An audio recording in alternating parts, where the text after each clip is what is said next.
Good morning students. आज हम करने वाले हैं इंग्लिश की बुक में पार्ट ए का फर्स्ट लेसन है हमारा हसन्स अटेंडेंस प्रॉब्लम, जो कि सुधा मूर्ति ने लिखा हुआ है। सुधा मूर्ति एक टीचर, सोशल वर्कर और फिलांथ्रोपिस्ट, मतलब बहुत अधिक लोगों का परोपकार करने वाली, लोगों की हेल्प करने वाली है। और उसका काम उसके शब्दों से ज़्यादा बोलता है, इसलिए वो एक बहुत बड़ी सोशल वर्कर मानी जाती है, समाज सेविका मानी जाती है। She is spouse of humble mister Narayana Murthy, the founder of Infosys. जो इन्फोसिस के फाउंडर मिस्टर नारायण मूर्ति की वो पत्नी है, और वो भी बहुत ज़्यादा हम्बल यानी कि विनम्र है। हर contribution towards family, company and world is immense. उनका जो योगदान अपने परिवार के प्रति, कंपनी के प्रति और संसार के प्रति बहुत ही ज़्यादा है। Her humbleness reflects in her writing. और उनकी ये विनम्रता उनकी लिखी गई अलग अलग किताबों में भी मिलती है। Hassan's attendance problem describes the consequences of not taking things seriously and not working for the sake of knowledge. Hassan's attendance problem से पता चलता है कि consequences यानी कि परिणाम क्या होंगे of not taking things seriously। अगर हम चीज़ों को seriously नहीं लेंगे और नॉलेज गेन करने के लिए, ज्ञान प्राप्त करने के लिए काम नहीं करेंगे, तो परिणाम क्या होंगे। Only working for marks or money will lead one nowhere। सिर्फ अंक प्राप्त करने या पैसे के लिए अगर हम काम करते हैं तो हम कहीं भी नहीं जा सकते। She explains it with quintessential example of her student Hassan who used to bunk a lot of her class। Quintessential का मतलब होता है परफेक्ट, पूर्ण रूप से जो सही हो। तो वो एक परफेक्ट एग्जाम्पल लेते हैं। उनका एक स्टूडेंट था हसन, जो कि क्लासेस को बंक करता था। For many years now I have been teaching computer science to students studying for their masters in computer application at a college in Bangalore.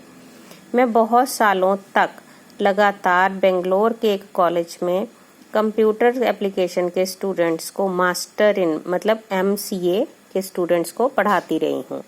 I have interacted with many students. Interact मतलब होता है सामना करना, यानी कि उनके साथ समय बिताना। तो मैंने बहुत से स्टूडेंट्स के साथ समय बिताया, उनको पढ़ाया। And though it is not possible to remember all of them now, the memories of some are etched in my head.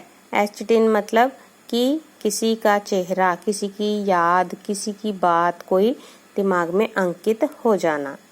तो फिर मैंने बहुत से स्टूडेंट्स को पढ़ाया, लेकिन उन सभी को याद करना हालांकि मेरे लिए पॉसिबल नहीं था, लेकिन उनमें से कुछ जो मेरे दिमाग में अभी भी हैं। That is not because they were all brilliant. ऐसा नहीं कि वो सारे बहुत ज़्यादा ब्रिलियंट थे, बुद्धिमान थे, इंटेलिजेंट थे, but rather because some in them was very different from others. लेकिन उनमें से कुछ थे जो औरों से अलग होते हैं। In my first batch there was very bright boy called Hasan. मेरे फर्स्ट बैच में हसन नाम का एक बहुत ही इंटेलिजेंट स्टूडेंट था। He was tall, handsome with a very good memory.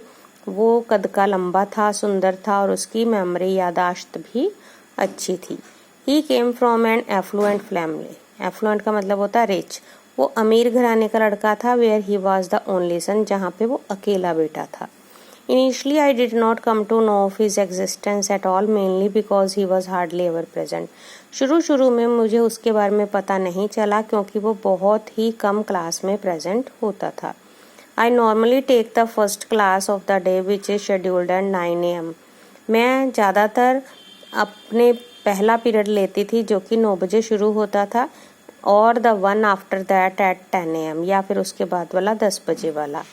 I prefer this time as this is when students are fresh and very attentive। मैं हमेशा इसी टाइम को प्रेफर करती थी, क्योंकि उस टाइम स्टूडेंट्स एकदम फ्रेश होते हैं और ध्यान से पढ़ते हैं। Once in a while Hassan would turn up, particularly if there was a class test or during examination. Hasan अक्सर उस समय क्लास में आता था जब या तो कोई टेस्ट होता था या फिर एग्जाम होते थे. I met him more often for attendance shortage meeting. ज़्यादातर मैं उसको मिली कि जब उसकी अटेंडेंस शॉर्ट होती थी तब. He would beg for attendance in such a manner that it was very difficult for me to say no. वो अपनी कम हुई अटेंडेंस को पूरा करने के लिए इस ढंग से मुझे प्रार्थना करता था कि मेरे लिए ना करना मुश्किल हो जाता था.